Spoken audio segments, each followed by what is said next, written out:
আমরা রায়নগর নদিয়া বাসী,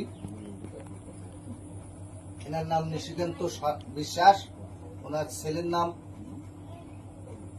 মণিশঙ্কর বিশ্বাস এবং নয়ন বিশ্বাস। এরা মহারাষ্ট্রে কাজের সূত্রে যাইয়া ধরা পড়েছে।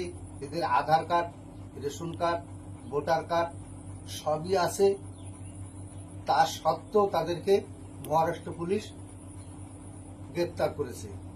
তাই আমরা মমতা দিদির কাছে করজোড়ে অনুরোধ করছি, দিদি যাতে এই ছেলে দুটোর একটা সুরাহ হয়।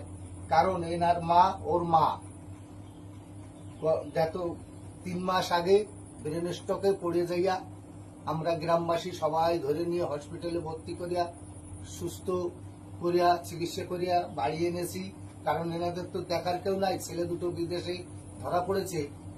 তাই আমরা গ্রামবাসী ওই সাহায্য সহানুভূতি করিয়া তার মার চিকিৎসার খরচা চালাচ্ছি।